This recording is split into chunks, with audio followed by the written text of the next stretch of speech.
Google's internet balloons that were meant to provide internet to remote places have now roughly traveled 2.1 lakh kilometers and stayed in the air for a staggering 312 days. And this isn't even the most exciting part of this entire journey. These are steered by an AI system and do not really need humans to monitor where they're going and what they're doing. Well, welcome to TV9 News. I'm your host Ashish Parekh, and our focus in this video will be Google's Project Loon. So what exactly is this, and what exactly makes this so important and special? Well, in case you did not know, Google has a subsidiary called Project Loon, which comprises of helium-filled balloons that aim to deliver internet access to remote parts of the world. And these high-altitude balloons are found in the stratosphere and also create aerial wireless networks. Now, this service should, in theory, reach out to more people for far less money than it would take to install base stations or fiber optic cables in those areas to provide internet connection. So this means that it could be provided through the air even without having any sort of a ground network to a particular area.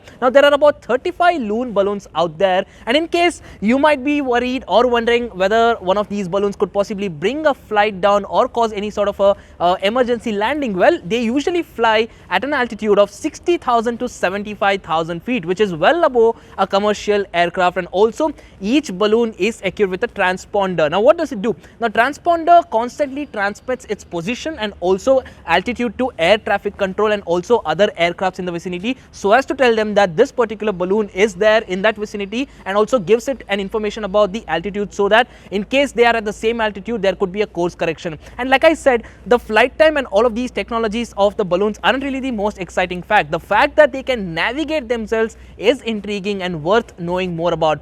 So how exactly do these balloons navigate themselves? How do they teach themselves where to go and what to do? Well, there is no manual control on these helium balloons, and nobody tells them when to ascend, when to descend. Everything is done on their own. So this decision is taken by the data mined by sophisticated algorithms. Now, although these algorithms have been written by humans with reinforcement learning, Google is able to leverage the AI and build these algorithms by itself after one or the other time. And also, now what exactly is reinforcement learning? That could be a question that could be lingering in your head right now. Reinforcement learning is a technique that allows software to teach itself skills through trial and error, and it also is heavily inspired by behaviorist psychology. Now, this particular technology was used by Google DeepMind to teach an AI how to play classic Atari video games as well. So this means that it has a mind of its own, and again takes you to the sci-fi movies and also how AI attacks human. Well, it is pretty much on the same lines.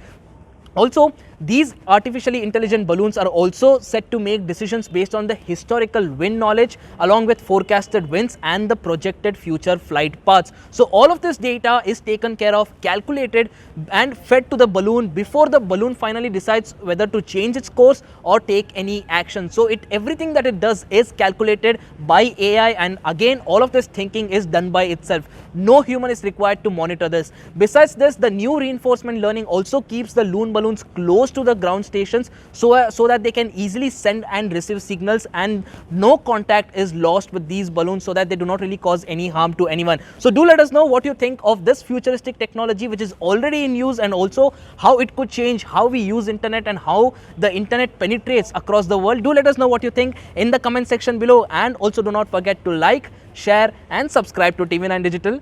Thanks a lot for watching.